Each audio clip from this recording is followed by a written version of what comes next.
masyarakat keuntungannya apa sih? Udah kasih BHP selesai, laporan jelas, berita acara jelas. Mereka dapat berusaha dengan baik, auditornya juga baik, gitu kan. Oh, temuannya sudah rekomendasinya sudah dijalankan. Investasi jalan.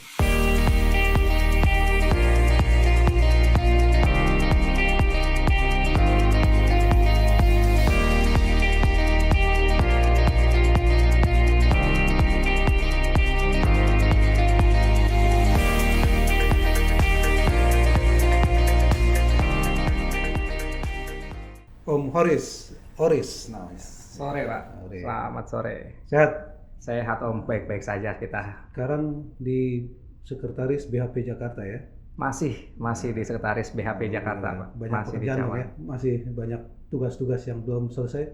Alhamdulillah, dikit-dikit sudah selesai. Bertahap sudah selesai. Sore ini kita mau bahas ini nih Mas Oris. Om Oris, banyak yang mau orang nanya ya ke saya tuh, ke kita terkait pengusahaan uang pihak ketiga nih. Masyarakat kan jarang tahu nih informasi terkait dengan uang pihak ketiga itu apa sih sebenarnya? Ya. Kesempatan yang baik di sini di channel Ali Channel kita diundang untuk menjelaskan atau ngobrol-ngobrol ya, ngobrol santai. Uang pihak ketiga apa sih? Kalau misalkan kita lihat di peraturan perundang-undangan, mungkin masyarakat bosan, Pak. Ya. Jadi ketika dibilang uang pihak ketiga adalah bla bla bla bla, kita kasih tahu, pulang dia udah lupa. Lupa lagi. Jadi sudah uang- baca peraturannya betul. banyak juga. Banyak. Jadi kita mungkin pakai bahasa sehari-hari itu lebih kena. Jadi uang pihak ketiga itu adalah uang milik orang lain atau perusahaan atau badan hukum lah ya, Pak. Nah, ketika dia punya uang, tapi nggak ada orangnya yang punya memiliki, dianya nggak muncul, dianya pergi, nggak kembali, yang kepunyaan yang megang uangnya tuh nggak tahu harus diapain. Bisa juga orangnya meninggal, nggak punya ahli waris gitu, nggak tahu nih lingkungan sekitar ini mau diapain gitu kan. Kalau di hukum Islam sih jelas dia balik ke Baitul Mal. Tapi kalau dia yang non Islam bagaimana? Harus diapain? Orang ribut-ribut gitu kan. Nah, jadi itu uang-uang itu balik bisa dikasih ke BHP. Jadi- BHP yang menata usahakan yang pegang gitu. Jadi intinya uang atau harta lah ya, Harta. yang nantinya berupa uang ataupun apapun gitu ya. Bisa berupa barang nggak? Kalau barang itu nggak bisa, jadi namanya uang pihak ketiga harus berupa uang dulu. Kalau misalkan dia masih berupa barang, itu ada klasifikasi pengerjaannya dulu. Ada yang namanya afuzikhet, jadi barang atau harta karena orang yang nggak muncul. Nah, ini di tahun 2000 atau 1998 waktu kerusuhan, banyak dari etnis-etnis tertentu, Pak, itu pergi keluar. Dia ninggalkan rumah segala macam, tukang kebunnya yang tinggalin sampai sekarang. Nah, karena dia udah punya anak, cucu, mau dong memiliki rumahnya, kebetulan taraf ekonominya lagi naik. Nah, dia Kembali. ajukan ke BHP. Kita jual, hasilnya tentu kan milik si yang etnis tertentu yang pergi. Sudah pergi. Nah, itu yang namanya dalam bentuk uang. Kita simpan sampai mereka datang. Sampai yang punyanya itu datang lagi. Datang, Terus, dia klaim. Kalau yang tadi kan contoh ya. Contoh, Yang pembantunya itu dia dapat bagian nggak? dapat rumah, kan dia beli. Ya kalau dia dapat rumah, ditinggalkan rumah itu, kemudian dia uruslah rumah itu, Ya, kemudian dijual, ya. kan dia dijual nih. Ya. Dia dapat apa kalau dijualnya ke orang lain? Ada bagian nggak? Nggak ada bagiannya. Oh, gitu. Jadi memang benar-benar kita itu melindungi hak orang lain yang tadinya itu yang dia ninggalin meninggalkan itu. itu. Jadi melindungi kita, Pak. Nggak perlu pusing-pusing, kita yang lindungi lah. Benar-benar. Jadi kalau tadi disebutkan ada uang, ya termasuk tadi contoh harta yang ditinggal kemudian dijual. Sebetulnya kan pasti ada uang pihak ketiga ini ada sumber-sumbernya. Biasanya yang paling banyak dalam praktik itu sumbernya dari mana? Nah, sumber ini sebenarnya ada 3. 1, karena jual sewa yang orang yang tidak diketahui keberadaannya, yang tidak hadir. 2, hasil dari jual sewa dari orang yang meninggal dan dia tidak punya ahli waris. Nah, yang ketiga, nah ini hasil dari demi hukum atau juga dari putusan. Nah, yang ketiga ini macam-macam modelnya. 1, Contohnya karena demi hukum, ada nih lembaga, kita sebut sekarang lembaga pensiun, dana pensiun. Dia kelola uang pensiun. Orang yang naruh uang pensiun itu ternyata sudah meninggal. Oke. Ahli warisnya nggak ada, gitu. Dicari-cari ahli warisnya nggak ada. Jadi dana pasif disetor ke kita dari pensiun. Dari kepemilikan juga gitu. Ada kreditur yang tidak mengambil. Mungkin krediturnya juga memailitkan, malah dia pilot juga bisa terjadi. Uangnya ada, gitu. Si kurator bingung, ini mau diapain uang? Itu balik ke kita. Sesuai putusan dari kepailitannya nanti. Pembagiannya diserahkan kepada BHP sampai orang yang muncul nanti. Nah, ini jadi macam-macam. Menarik nih. Tadi disebutkan misalnya hartanya itu orangnya tidak ada gitu. Ini kan banyak juga ya. Mohon maaf nih. Zaman sekarang kan dia tidak menyetor misalnya ke BHP ya. Misalnya melalui putusan pengadilan atau apapun lah gitu. Itu ada sanksinya nggak? Kalau di dalam hukumnya itu memang nggak ada sanksi. Tapi kepemilikannya dia bisa kita gugat, nggak sah. Artinya kan dia nyolong. Ini punya orang lain. Dia jual, dia akuin. Berarti nyolong, berarti pidana masuknya. Kan begitu. Kalau orang yang punyanya nanti ngeklaim, bisa menggelapkan lah ya. Menggelapkan. Jadi resikonya besar kalau memang tidak diurus. Oh gitu. Nah, tadi disebutkan bahwa ada sumber-sumber lain tadi dari sewa, kemudian dari penjualan harta gitu ya, maupun ya dalam bentuk uang yang dari awalnya memang dalam bentuk uang gitu ya. Nah, kalau dari sewa, misalnya tadi contoh rumah itu ditinggalkan, kemudian kebetulan rumah atau toko itu disewakan kan gitu ya. Nah, orang yang menyewakan itu, yang menguasai saat ini, dia punya kewajiban untuk menyetor hasil sewanya ke BHP. Betul. Walaupun itu tidak ada putusan pengadilan misalnya. Kalau dari tidak ada putusan pengadilan sih, memang kita nggak tahu nanti Pak, itu hartanya dia aposik atau enggak, disewa atau enggak, kita nggak tahu. Memang harus dari putusan pengadilan biar kita bisa menguasakan. Kalau dia diam-diam saja disewakan, lalu nanti muncul pemilik aslinya, tentu terjadi konflik. Tentu si pemilik akan dipidanakan. Bisa digugat ya? Bisa digugat. Jadi lebih baik sesuai hukum, dia boleh tinggal, dia boleh menyewa, uangnya kita simpan. Kalau ada yang pemilik asli yang muncul, ya dia klaim uangnya, haknya dia, selesai urusan. Ya artinya ini kan lebih ditekankan pada etikat baik ya. Betul. Untuk pengurusan pihak ketiga ini. Tapi ada contoh misalnya, ini kan banyak nih di bank ya, di lembaga-lembaga keuangan misalnya, orang kita nabung, ahli warisnya nggak tahu nih bahwa ayahnya misalnya ada tabungan di situ, kemudian ayahnya meninggal. Nah ini lama-lama kan nggak tahu juga tuh. Nah itu termasuk nggak uang pihak ketiga yang diurus oleh BHP? Iya, itu termasuk. Jadi memang peraturan BI, transfer dana maupun OJK dan lain-lainnya itu terkait dengan lembaga perbankan dan non perbankan. Jadi kalau memang ada SDB, saham, bahkan sampai saham, sampai tabungan, si bank nih sudah mengumumkan koran, dia tidak ketahui siapa pemiliknya, nggak muncul nih, ahli warisnya nggak ada. Nah, audit dari bank kan juga ada, oh ini dana kok mengendap begini saja gitu kan, ini nggak aktif, harus bagaimana. Nah itu dana bisa disetor ke kita sebagai uang pihak ketiga. Ada kewajiban pihak pengelola atau keuangan itu atau bank itu untuk menyetorkan atau memberitahukan ke BHP ini. Ya, jadi memang kewajiban itu masih belum terlalu dipush oleh perbankan, karena memang sampai saat ini masih lembaga non perbankan yang memang mewajibkan. Ada di situ OJK. Kalau transfer dana iya sudah ada. Tapi ketika dana-dana yang masih mengendap tidak diketahui pemilikannya, ini yang lebih berperan hasil auditor perbankan. Dia ada rekomendasi. Nah, perbankan ketika ada rekomendasi, ini milik siapa? Apalagi ada bank merger, tentu dia harus jelas pengoperasiannya. Jadi dalam waktu beberapa bulan yang lalu ada Pak yang dia mulai misalkan mau merger bank, kalau nggak salah itu dia mengalihkan semua ke bank yang digabung misalkan gitu kan. Nah dia buka ternyata SDB itu banyak tidak diketahui. Nah akhirnya dia mintakan penetapan pada pengadilan, lalu di store kepada BHP, mereka belajar dengan bahagia istilahnya, tidak ada lagi cerita-cerita hukum yang masih belum lengkap. Jadi semua sudah di BHP. Jadi mereka merger menggabungkan bank nggak ada masalah, semua yang masih terganjal ada di BHP yang menyelesaikan. Nah, kalau uang pihak ketiga diserahkan ke BHP, ada jangka waktunya nggak? Ada. Nah, jangka waktu ini penting sekali. Jadi untuk mengetahui sampai sejauh mana sih kita Nyimpan ya? boleh nyimpan gitu kan. Jangka waktunya 30 tahun. 30 Gitu. tahun dari 30 sejak. tahun dari semenjak diterima. Oke. Jadi ketika 30 tahun itu kita terima, lalu kita hitung penutupan, namanya kita hitung penutupan, kas penutupan.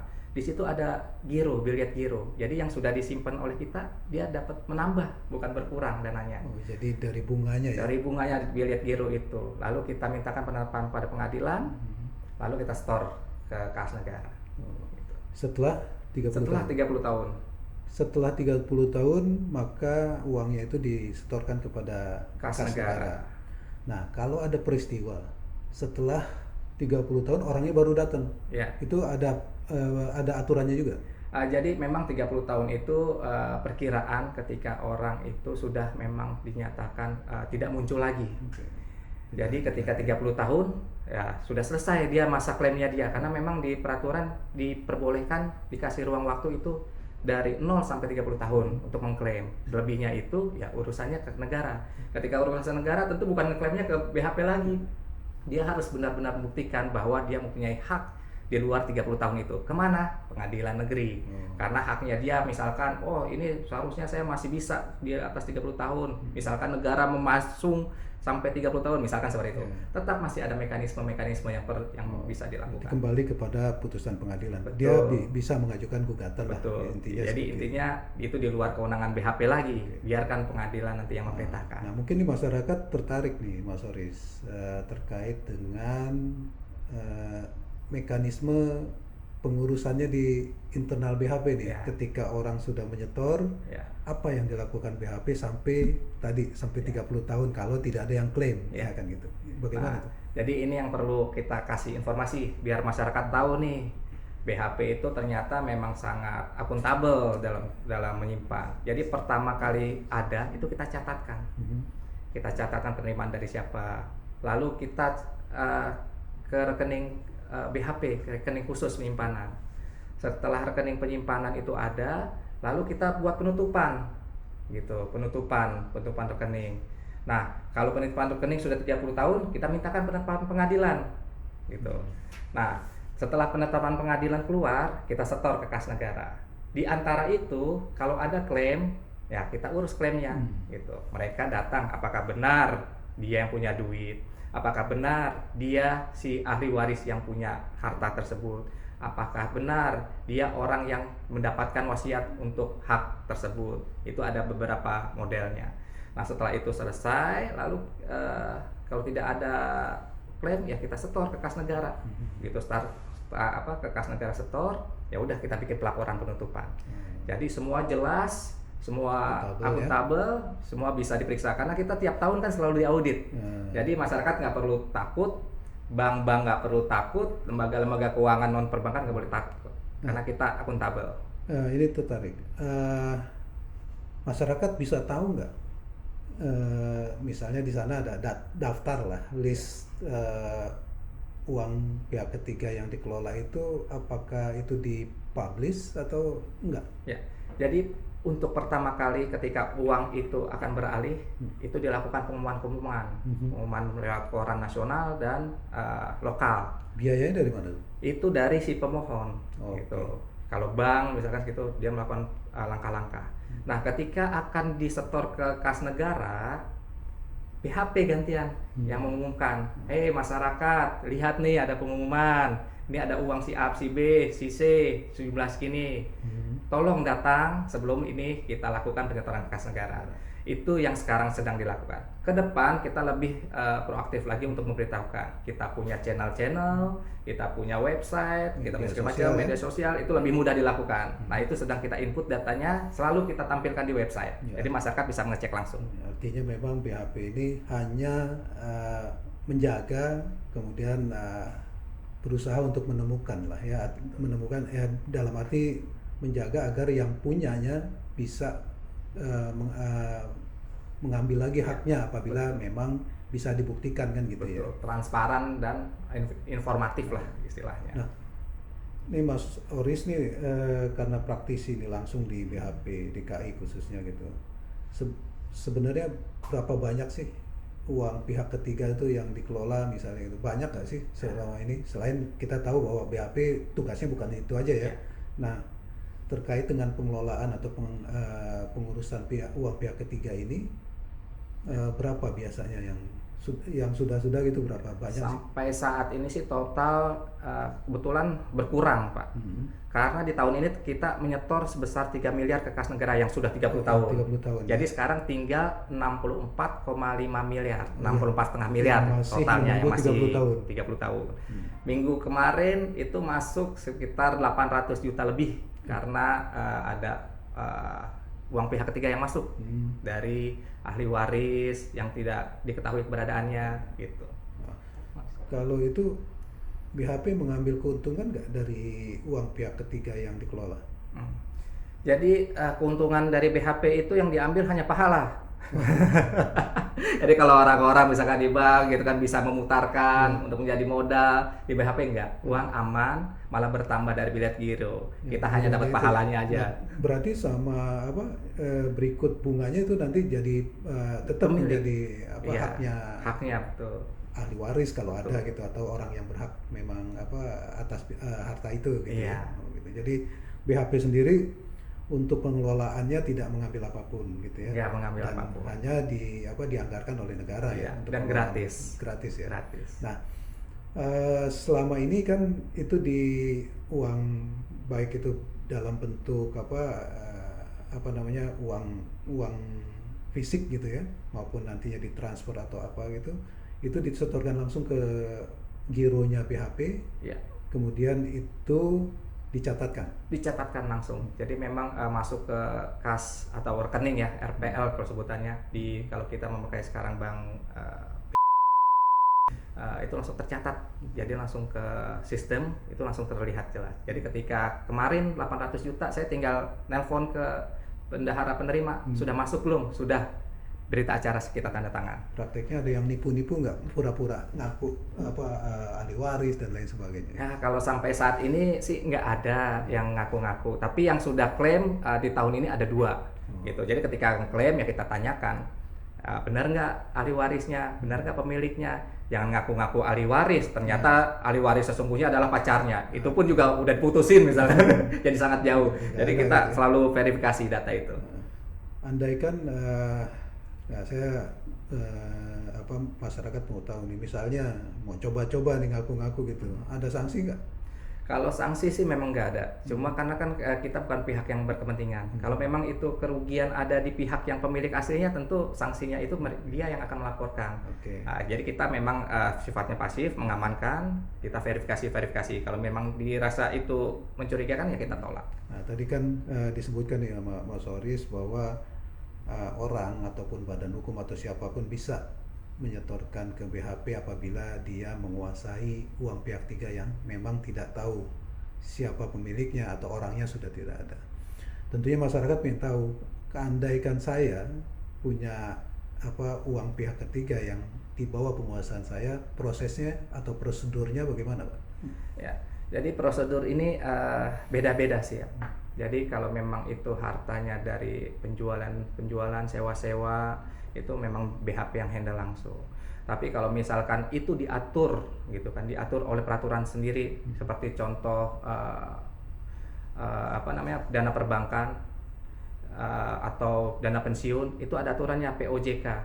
Jadi pihak POJK ini, eksternal ini, itu harus menyelesaikan dulu tahap-tahapan yang diatur oleh mereka, aturan-aturannya. POJK 5 itu mengatur kalau misalkan dana itu pensiun itu diketahui tidak ada pemiliknya, dia harus berpindah dulu dari dana aktif menjadi inaktif selama 1 tahun. Setelah itu dilakukan pengumuman koran untuk menunggu. Nah, itu 6 bulan. Jadi total 1,5 tahun ya, 1,5 tahun itu dana itu baru disetor ke negara. Itu langkah-langkah bagi pihak-pihak atau badan-badan yang memang sudah ada aturannya. Tapi kalau misalkan masyarakat langsung itu bisa memohonkan kepada pengadilan untuk disetorkan kepada BHP atau BHP memegang peran terhadap uang pihak ketiga tersebut. Jadi simple, Pak. Jadi besar juga ya ternyata ada, apalagi kalau semuanya juga udah sadar. Ini kan masyarakat belum tahu juga. Mungkin lembaga-lembaga juga yang besar seperti Badan Hukum dan lain belum tahu juga nih, bahwa masih bingung nih, saya mau nyetor kemana nih gitu kan. Sementara ini orangnya nggak ada gitu. Nah, barangkali ya lebih banyak orang yang didiamkan saja kan gitu ya dibanding untuk disetorkan gitu. Nah, kemudian sebetulnya BHP ini kenapa tidak seperti di hukum Islam gitu ya? Ya memang aturan di luar hukum Islam mengharuskan adanya BHP ini karena memang aturan. Artinya kenapa tidak BHP gunakan misalnya untuk kepentingan BHP, misalnya bunganya kah, atau itu emang aturannya sebegitu ketat? Ya, jadi ini masalah trust, masalah akuntabel dan lain-lain. Kalau dahulu itu di BHP memang uang yang sudah ada bisa dikembangbiakan, bisa diperanakan, bisa di segala macam kan. Jadi dulu itu dikenal namanya hipotek yang dilakukan oleh BHP. Ada orang butuh biaya investor, dia punya tanah, dia datang ke BHP, saya butuh dana sekian. Di aktanya kita tulis hipotek BHP. Duitnya dari duit yang disimpan itu. Diputar gitu ya? Diputar, itu dulu. Tapi ternyata seiring perkembangan zaman, itu pencatatannya nggak bagus. Jadi trust yang dikurang. Nah, oleh sebab itu kita yang sekarang sudah akuntabel, sudah transparan, ya resiko nggak perlu lagi. Toh kalau memang itu nanti biaya negara itu ada, ya nanti setelah 30 tahun. Jadi istilahnya kerja dulu baru dapat gitu. Tapi yang pertama adalah kita melindungi kepentingan orang yang tidak hadir itu, yang tidak ada, yang ahli warisnya nggak muncul dan lain-lain.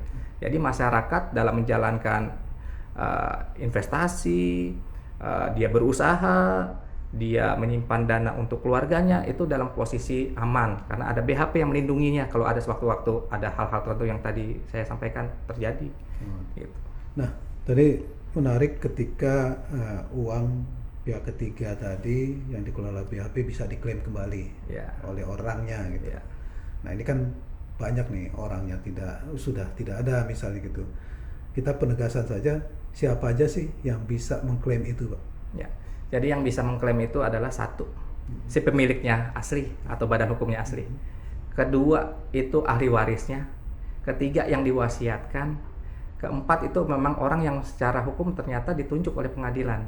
Gitu. Jadi ketika dia menyatakan kita misalkan, oh ini Anda bukan ahli warisnya, tapi dia bisa membuktikan itu di luar data yang ada. Itu bisa melalui pengadilan memerintahkan kita gitu kan. Nah, syarat-syaratnya ya tentu dengan permohonan. Kalau masyarakat ya langsung permohonan langsung. Kalau badan itu ya melalui misalkan kalau perusahaan ya penunjukan dari direksi atau direksinya sendiri. Lalu legalitasnya dia benar nggak perusahaannya, legalitasnya tentu dari AHU nanti data dukungnya gitu kan.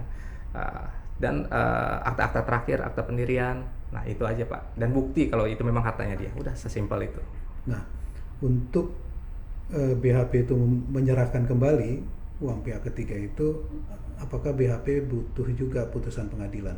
Enggak, Pak. Jadi langsung kita buatkan berita acara. Karena memang tugas kita untuk memverifikasi dan meyakinkan.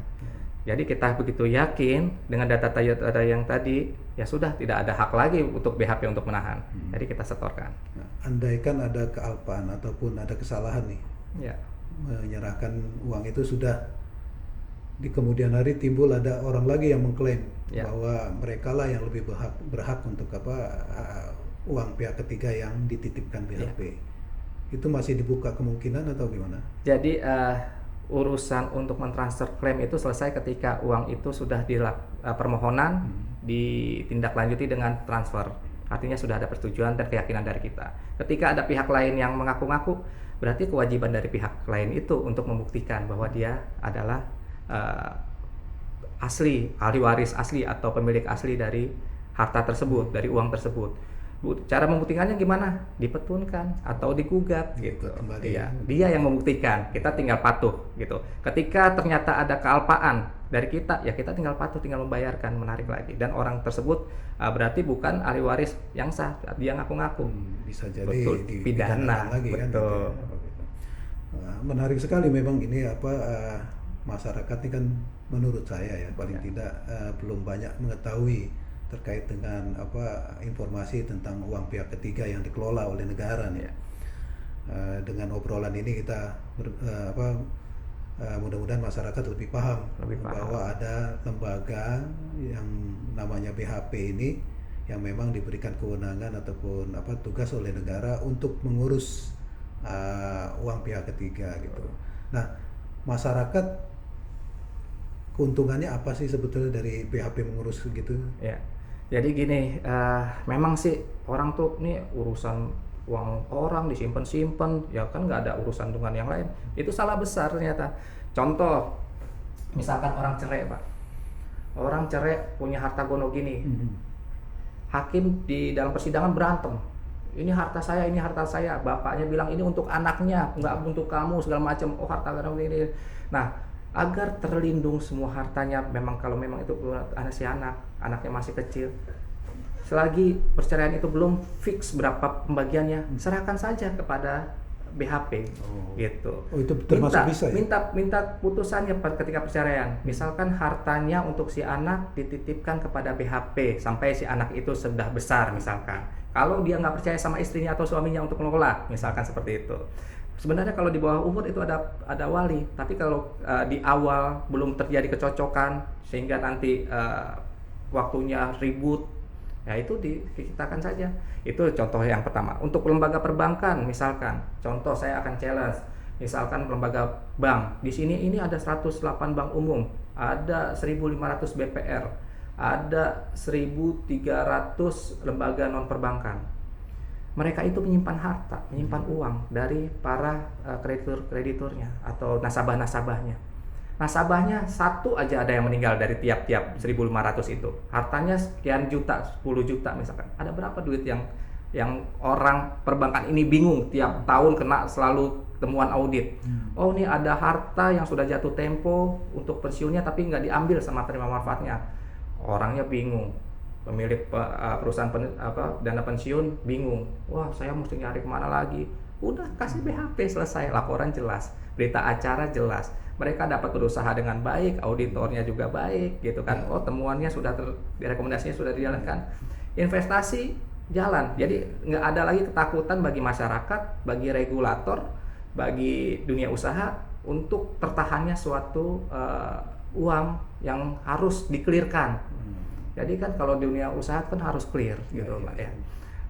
Misalkan juga di fidusia juga seperti itu. Ketika leasing, orangnya motornya diambil karena ketakutan dia hilang pulang kampung. Padahal begitu fidusia kan dana itu dijual, motor itu dijual, sisanya ada lebih dibalikan. Ternyata orangnya udah kabur karena mungkin dicegat di jalan gitu kan. Dicari. Nah, itu BHP ada gitu. Jadi intinya BHP itu menyimpan atau mengamankan lah ya. Betul. Dititipkan untuk agar uang pihak ketiga ini tidak hilang hak-haknya orang itu gitu ya. Nah, betul. Jadi dengan adanya BHP, masyarakat atau lembaga yang pusing dengan urusan harta yang tertinggal ini menjadi hilang. Jadi segar lagi, bisa senyum lagi. Ya, ada BHP. Ya, mudah-mudahan masyarakat sudah bertambah informasi mengenai satu tugas dari BHP adalah mengurus atau menyimpan uang pihak ketiga sampai 30 tahun ya. Betul. Kemudian kalau orangnya tidak ada, ahli warisnya tidak ada, maka bukan BHP yang memanfaatkan, tetapi uang ini akan disetorkan ke kas negara untuk digunakan oleh negara gitu kan. Seperti itu ya. Betul. Ya, makasih Mas. Terima kasih. Ini berguna bagi masyarakat. Terima kasih.